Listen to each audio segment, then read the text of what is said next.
aya babaturan leuwih pinter tinyana kemudian asruk-asrukan kuari diajaklah ku bupati kampanye pilkada diajaklah di partai Golkar lantaran partena Golkar teureun-eureun nyana naik ka panggung hedo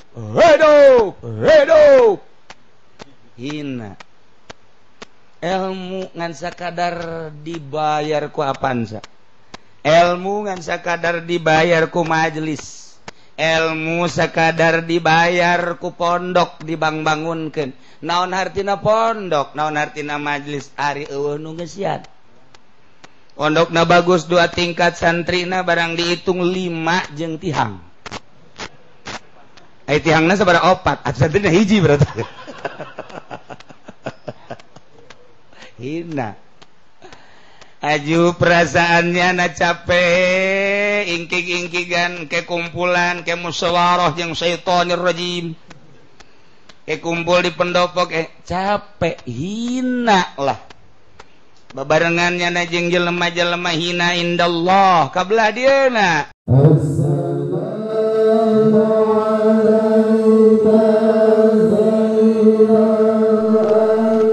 Bismillahirrahmanirrahim. Al-ma'na al-ijmali wa tawi ikilah iki kumana kang bangsa kesimpulan. La tajibu zakat ora wajib apa zakat fil mali ing dalam harta. Illa idza balagha nisaban nanging tatkala tumekaya mal ing nisab teu wajib ngazakat harta kecuali nyampai kana nisab manta kabeh brozak matara ngazakat antaran eueuh nu deuk dizakatanana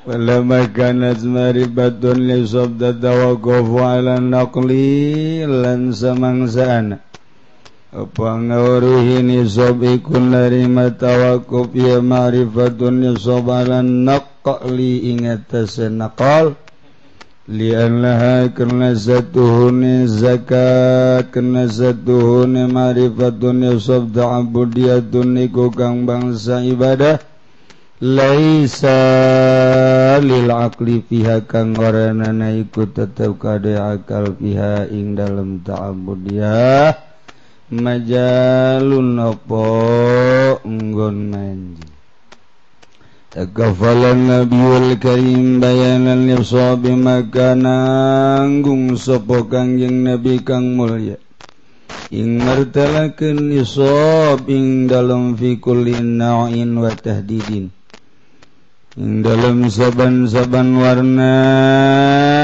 lan batasanane ada dihi tegese bing bilanganane kulinaw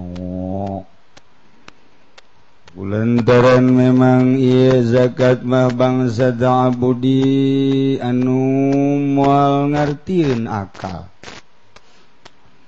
sebab tauqifi tatawakkafu 'ala naqli reka harti rek teka harti pokona laksanakeun sebab ieu mah tauqifi cek akal mah sawah-sawah nu urang nu gawean urang nu ngabiayaan urang nyurubuk urang nu mayar urang kunaon atuh barang urang hasilna menang saton kudu dikaluarkeun jang fakir miskin wah teu endah ieu cek urang mah pasti teu endah mantak di Karawang tilok ngazakat jelemana menang puluhan ton teh ih sawah-sawah ngaing nu ngagawean uing atuh kumaha uing wae atuh cek Allah atuh sia-sia nu aing dikandarakakeun tuh kumaha aing wae ngadu sia jeung Allah sok bawat maneh sia teu meunang diangsong-angsongkeun ka akal rek kaharti rek teu kaharti sebab akal lagi nanyain Allah letik akal orang telah sapira akal orang wa ma utitu minal ilmi illa qalila kuletik-letikna ilmu keur ngaji ge ngopi bae letik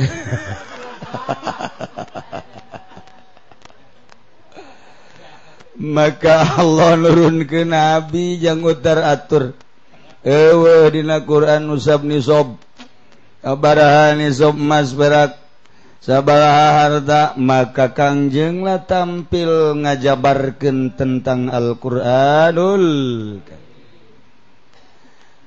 sebab Quran ditafsiran ku ucapan Kangjeng teh lain sambarangan kudu ditafsiran deui ku saha ku ulama geus qaulul ulama mufassirun li qaulin nabi wa qaulun nabi mufassirun li qaulillahi ta'ala ngaja-aja urang ngartikeun Al-Qur'an eta ujung-ujungna golkar teh didalilan ku Al-Qur'anul Karim.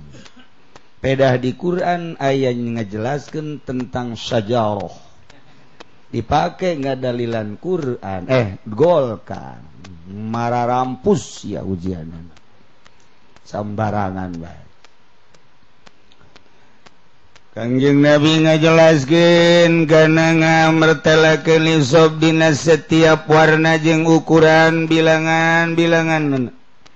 Numan takwa kororol nan netepkeun ya Kangjeng Nabi anna makan satuhune barang kang ana yang madunan nisab iku kurang ingsan nisab laisat iku aranana fihi ku tetep ing dalem apa zakatun zakat qat'an lutfan gitu kalawan atawa karena welas minallah saking Allah bi ibadi kalawan pirang-pirang hamba Allah wa takhfifan lan karena ngentengan dibere aturan zakat soteh bagi jelema nu geus moyah maye hartana saton teh geus dianggap moyah maye mun didahar ku sorangan saton besi kapelag mantap kaluargeun nah disisin imah sia aya fakir miskin sia menang tonan kabejakeun ka tatangga sedengkeun tatangga mah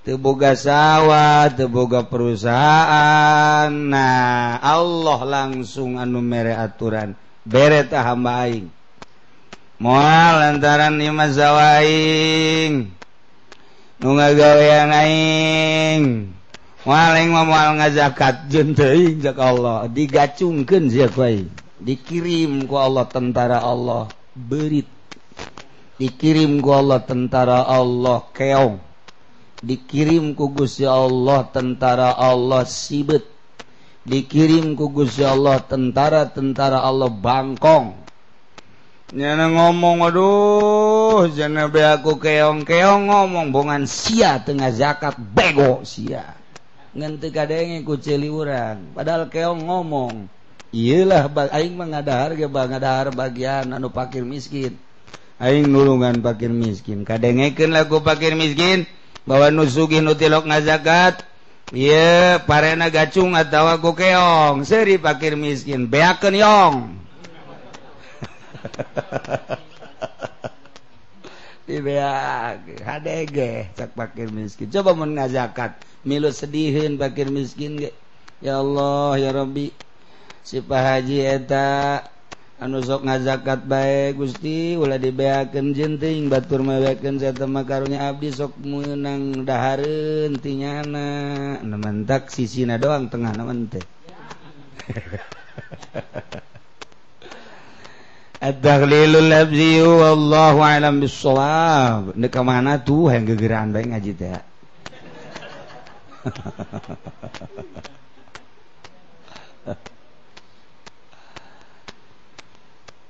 Bismillahirrahmanirrahim wal izzu kulluhu fi mukhalafatil hawa utawi mulya sakabeh izzu ikut tetap ing dalam nyulayaan ing hawa wa dhullu kulluhu fi ittiba'ihi lan utawi hina sakabeh dhillu ikut tetap ing dalam nganuti ing hawa wa yakfi gauruhu ta'ala lan nyukuping sira padawan Allah ta'ala afara'aita man ittakhadha ilahahu hawa Allah alam bimaradi ana tah maka ngali sira ngongkang ngadadakeun ya man ing pangerane man ing hawa ne man al ayata nutugakeun sira ing ayat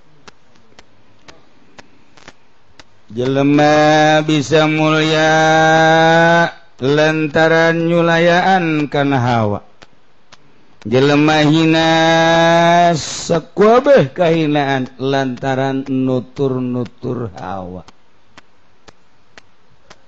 Izaid ko ayeuna berkibar amat benderana padahal mondokna da bareng jeung urang babarengan baheula masak sakastrol rejeng saanggal rejeng malah rokok ge osok babarengan siring sapotong ewang tapi ko ayeuna nya nama diangkat ku Gusti Allah beda santri araya pamajikanana bahenol nerkom kendaraan boga keur carita kikituanana babalasan eta baheula kemudian kadeleuna tenang tanyakeun naon rahasiana pasti aya nyulayaan kana hawa ketika leuleus itu luar biasa tama pohara luhurna luar biasa pasti ngajauhan hawana lantaran perang di medan laga mah gampang aya waktuna saminggu sabulan satahun tapi perang jeung hawa nafsu satungtung umur urang aya hayat dikandung badan terus perang ngalawan nafsu lajan aja urang mah teu pernah perang eta sia mah kos kitu ngajejes bae nah lamun urang deuleusi itu mah kiai kok kuari jadi kos kitu kunaon make batik emang ulah kiai make batik teu aya ulah mah ngan atuh pejabat lain polisi lain kok make batik sih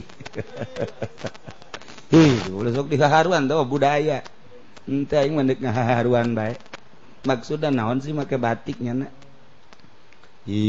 jagana hayang rada gaya batikna aya arjunaan di tukang Masya Allah nusa urang deui mah aya sami hajian deui deres tama nusa urang deui aya kombayanan tukang ngadu domba tah eta keur carita kunaon sih hawa nafsu nyana reseupeun babatikan sebab sok kaondang bareng jeung Ki Fudoli Yependi ka pendopo sok dibere 3 juta ai kiai mah ari lain kiai mah sok 500 kan Yependi 500 gede henteu salat teu khusyuk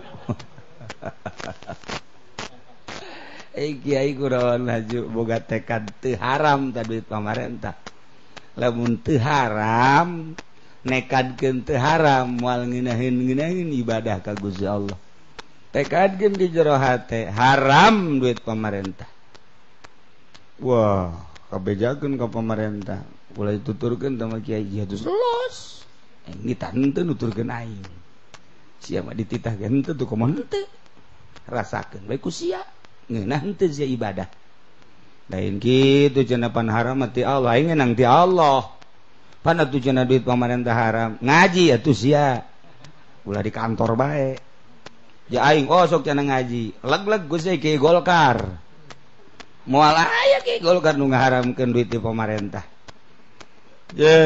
parang sana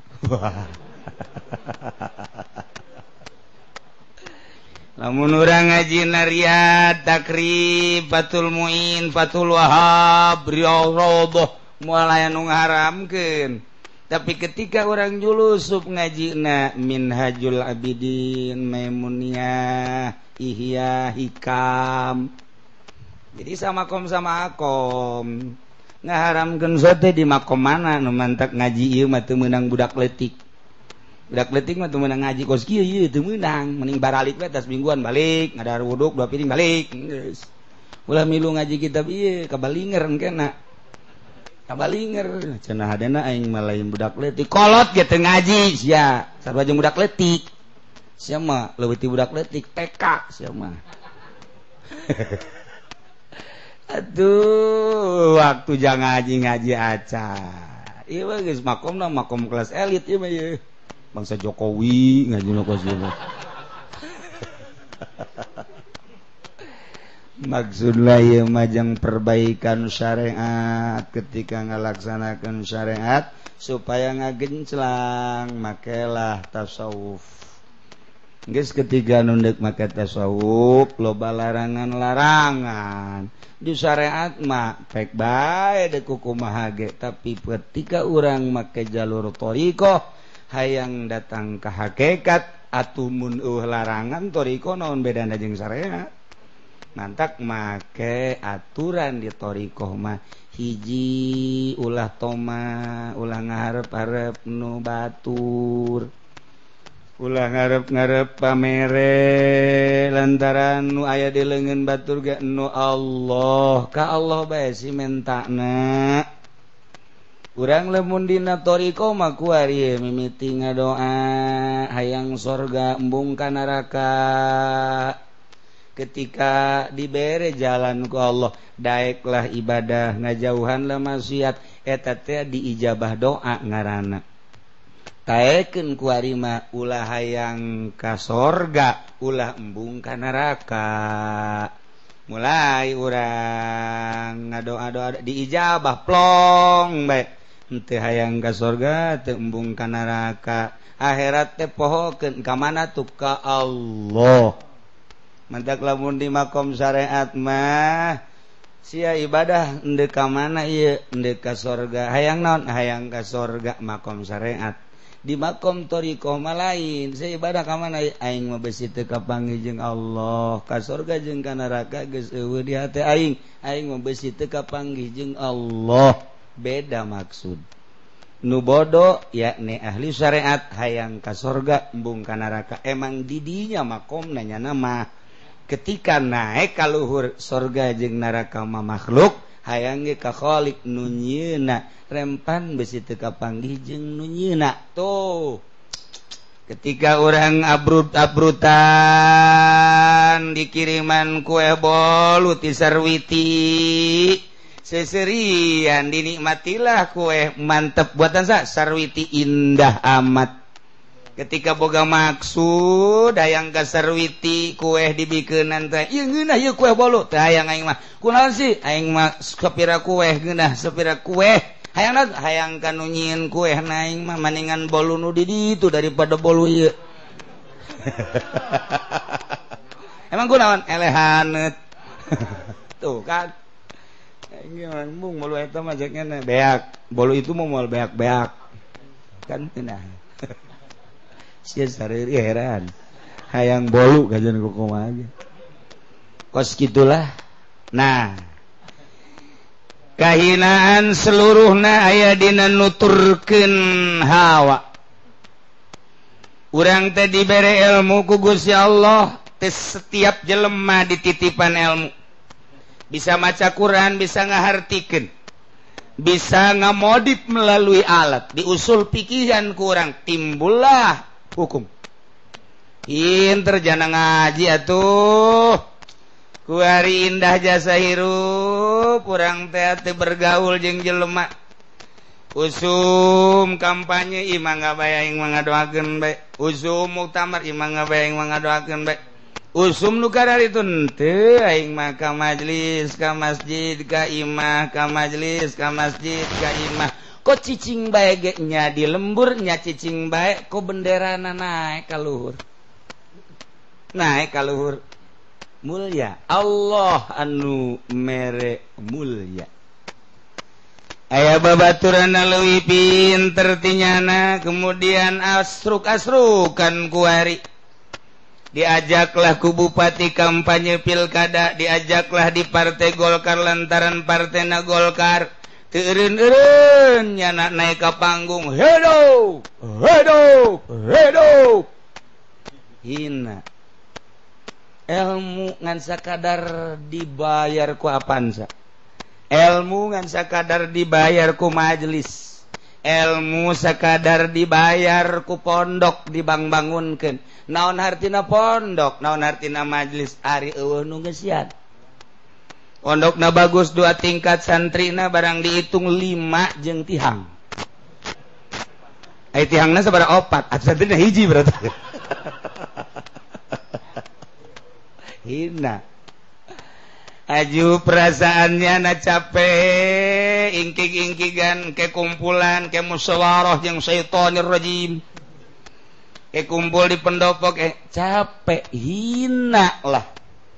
Babarengannya na jeung jelema-jelema hina indallah, kabelah dieuna. Masyarakat geus teu percaya ngariung teu diondang santringan hiji, terus hina, ilmu mah aya, cuman hina. Lantaran nutur-nutur hawa. Kurang jelas keneh bae kuari mah urang bogoh ka awewe. Lamun urang pasrah tawakal tu Allah abdi nang Gusti, meureun jodohna ge ti Gusti nyanggakeun sadaya-daya bakal mulya. Tetapi lamun urang mikahayang kenallah jeung sarwiti urang Cikupa. Mulai di SMS ku urang. Ajo nitah datang sarwitina ba'da maghrib. Mulai orang nutat tadina salat awabin lantaran janji jeung sarwitin teu ba'diah gente langsung berangkat hujan ngararincik saeutik masalah lah hujan saeutik ya dilempangkeun kurang bensin meuli lah bensin kabeneran tutup pomna aya ge babaturan urang menta urang ka babaturan heula ieu deuk ka Cikupa heulanan hina nya peuting nya kehujanannya menta bensin emang teh hina atuh hina hanya sekedar demi itil hayus ya hina ngahinakeun diri ya. Datanglah urang ka Imah Sarwiti disambutlah ku Sarwiti hawa urang akur lain lalagaan mulailah urang diuk manang setengah jam cak Sarwiti be lamun ngabasongeun amat siap cak jana teh aya duit tenang aya padahal mah teu boga sapatu digadegeun mulai kaluar nyana hujan ngaririnci keneh leangan baso ka pengkolan eueuh tutup lantaran hujan Haji Sarwiti nge-SMS aya basona eueuh geus bae balik ka tenang ke mungkin mah neangan heula kakak neangan ka Cimone masyaallah. Coba eta ti Cikupa ka Cimone neangan basonya hujan yang penting. Ieu hawa nafsu.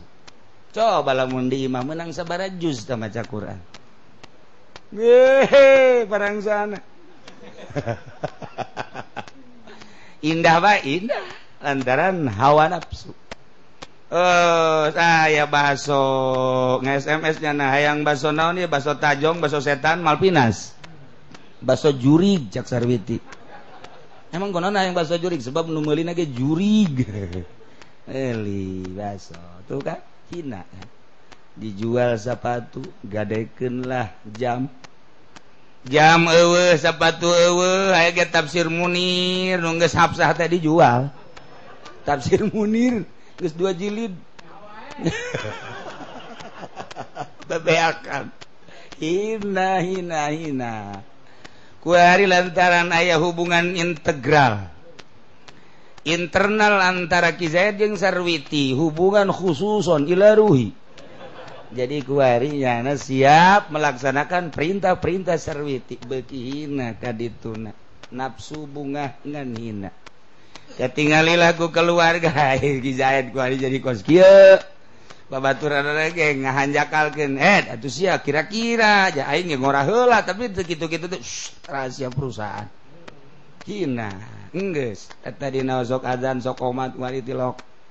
Eta dina sok ngamutar atur di mushola di masjid kuari henteu mabok cinta.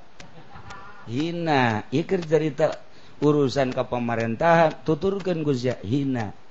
Encan engke ujung-ujungna geus jadi bupatina tilok mireunge ka kiai anu pipilueun. Sugan ditegor dibere henteu, malah ditutup ujana telepon ge. Bebeja nyana ka asistenna mun aya kiai anu telepon gas. Kadai dipasangna engke pilkada hareup. Diganjel doang nya mah. Mun cara mobil truk nya mah ganjalna tah. Jadi kiai eta lamun nusok ilu pilkada kiai ganjel sebenarnya eta. Kiai ganjel. Nah, nuturkeun ka hayang nafsu kasih dahar bae lamun nuturkeun ka hayang capek. Hayang anu meuli heula berangkat capek emang teu capek gitu. Indah ke kadeleuna doang capek sebenarnya mah. Lain jeung santri mah indah. Sebabnya nama teu nuturkeun ka hayang. Budak lapar masak. Woi jauh lauk nak nu aya bae tetep habek. Ge, aya kita udah babaturan sarua milik Allah. Nu saha Allah ditetep bae gue jan.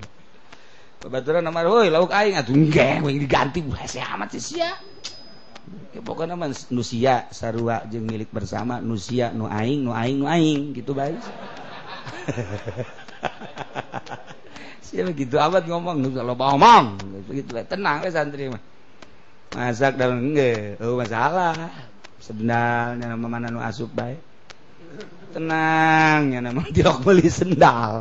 Anu aya nu mana bae diasupan gue nyan. Waya digerokkeun, "Woi, teh sendal aing." "Oh, ieu nu sia." Neangan atuh gantina jeung aing. Ieu dibikeun. Tenang. Jadi keindahan masan teh kunaon nafsu diwarah. Numantek lain teu bisa nyieun pondok bertingkat-tingkat, lain teu bisa nyieun kantin. Apan ieu teh dididik lain sakadar endek supaya bisa maca kitab doang.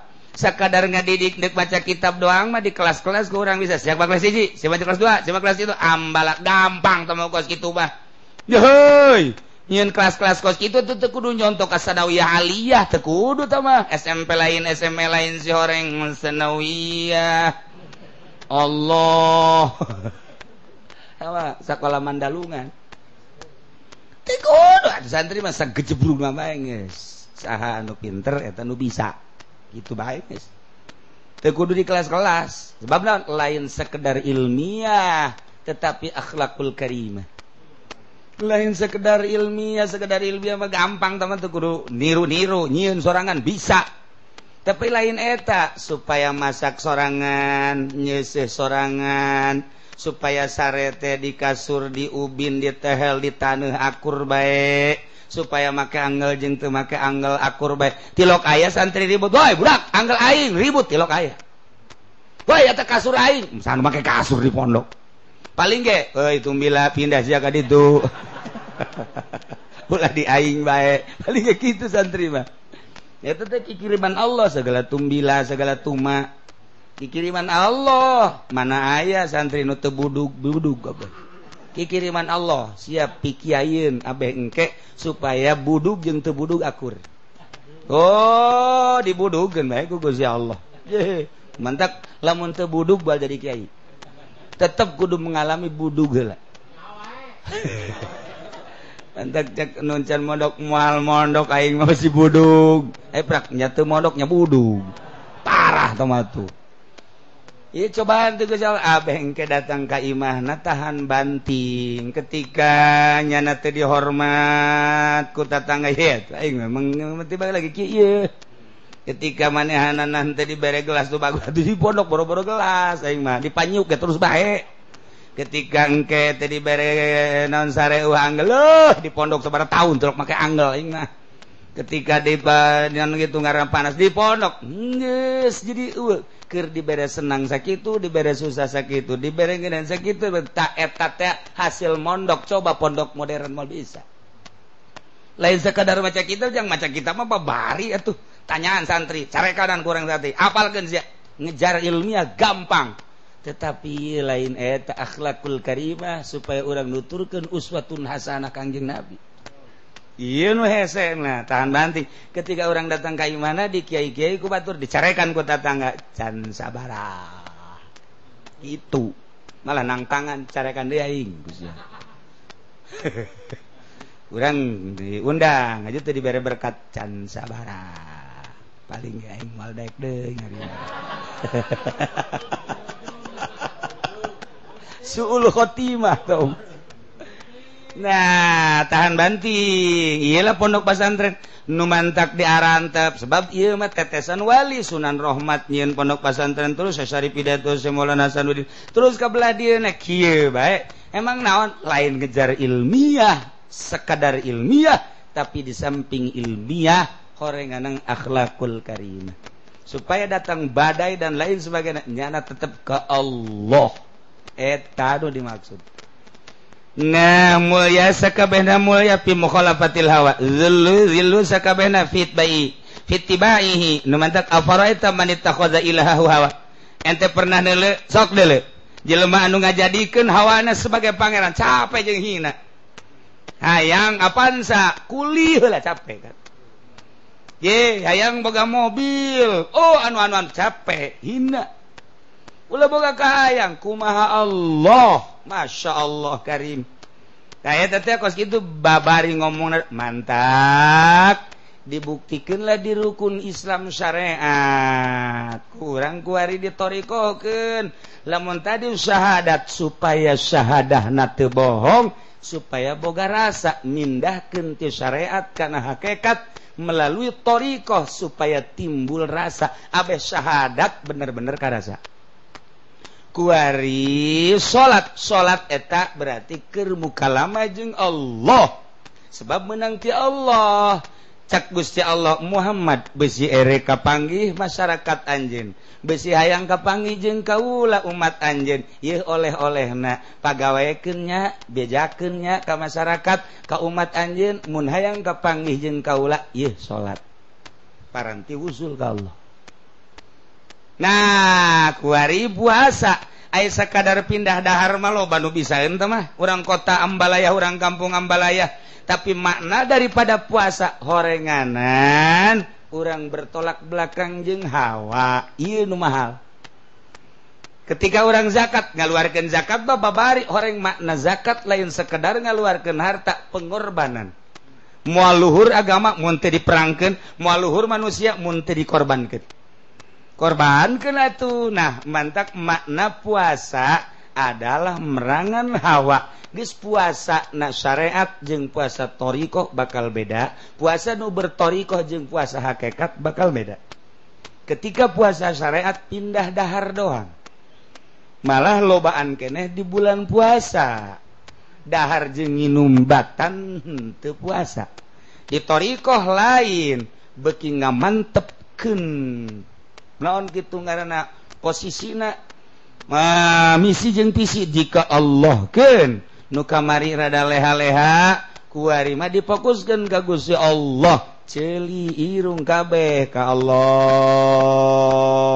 kabeh ieu teh ya horenganan lain sapuasa-puasana merangan hawa mata dijaga teu dipake dula deuleu ceuli dijaga teu dipake dunga denge irung dijaga teu dipake umba ambe, leta dijaga teu asal ucap-ucap, leungeun dijaga teu padu nyekol. Ieu teh hawa hayang sabenerna neuli itu penggolkeun, hayang sabenerna ngadengekeun eta pengkolkeun. Ieulah puasa. Puasa sakadar pindah dahar gampang, tapi puasa merangan nafsu ieulah thariqah.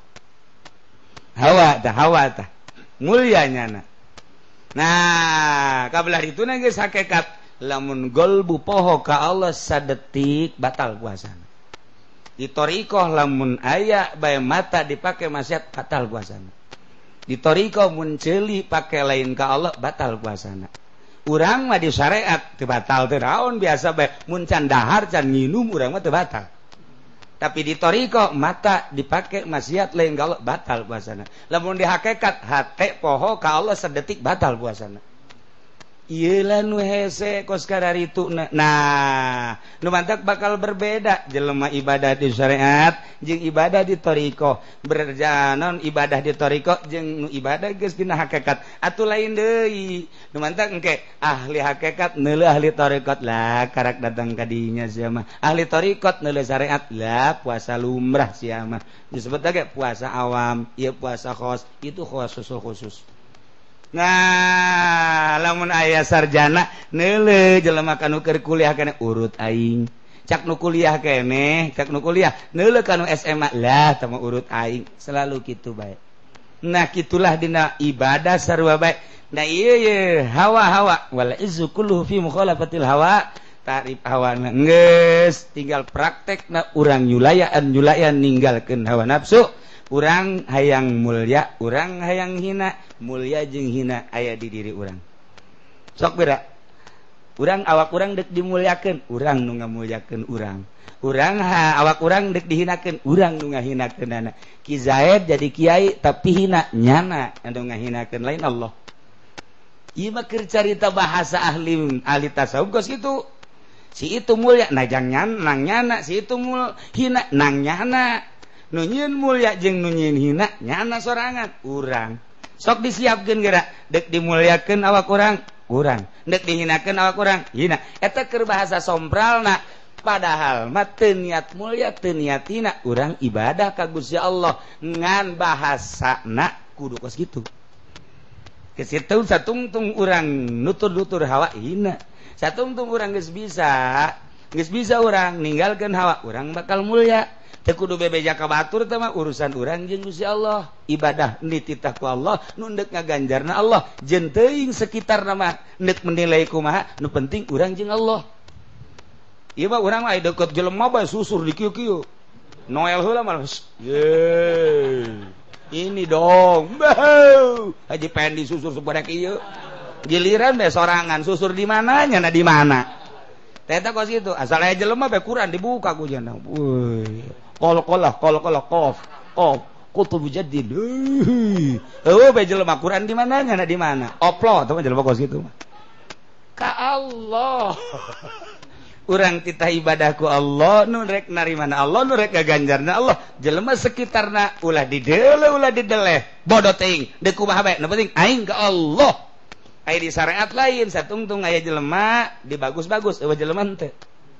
Mantak beda ahli syariat mah munduk ka masjid rapi, jas dipake, 2 rangkep jas dangke. Sahareudang elos. Jas dipake, sorban dipake, udeng-udeng, ban Vespa mah eleh. Giliran we salat sorangan make kaos cangklek tukangna rinso. Cek kira mah pangeran teu neuleukeun beureut. Nah, tah ieu ahli tarekah mah lain. Di luar di jero kasih kos kitu bae. Nyana kaluar kitu pakaianana sebab ittiba'an li Rasulillah. Nuturkeun Kangjeng nanaon ge di jero kitu bae kajen kumaha. Aya jelema kitu, eueuh jelema kitu bae. Nyana mah sebab Allah nu dideleukna. Kitulah ahli Allah. Urang beres caritakeun mahfud nomor kahiji tinggal fa ammal mahfudu bil harfi wallahu a'lam.